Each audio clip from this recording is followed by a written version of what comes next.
Magandang araw sa inyo. Ako nga pala si Pepe Herrera at nandito tayo sa pictorial ng 10 Utos kay Diyos.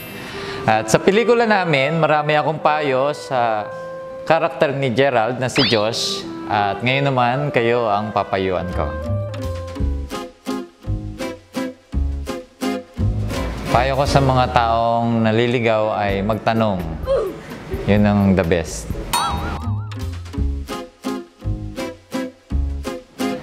Payo ko naman sa mga addict sa online shopping ay dyan na lang kayo mag-addict, huwag na sa drugs.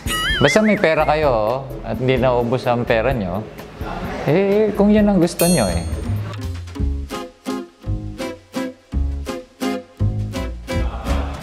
Payo ko sa mga gustong mag-shift ng course dahil nahihirapan, di mag-shift ka.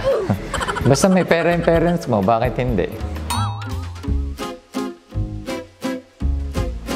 Payo ko naman sa mga taong nagtatago sa mga may utang, kahit gaano kayo kagaling magtago, hindi nyo matataguan ang konsensya nyo.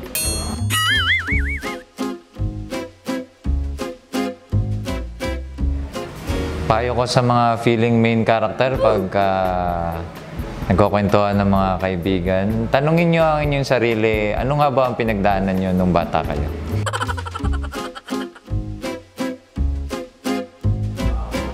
Payo ko naman sa mga laging late pagka pumapasok sa trabaho ay sana mahaba ang pasensya ng boss nyo.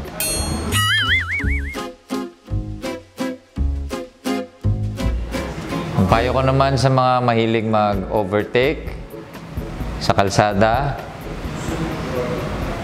tigilan nyo na yan dahil isa lang ang buhay nyo. Hindi kayo pusa. Payo ko sa mga taong may body odor ay magtawas. Kung ayaw nyo magtawas, tumira kayo sa ibang bansa. Ang payo ko sa mga taong mahilig mangboso ay sana hindi kayo mahuli dahil makukulong kayo.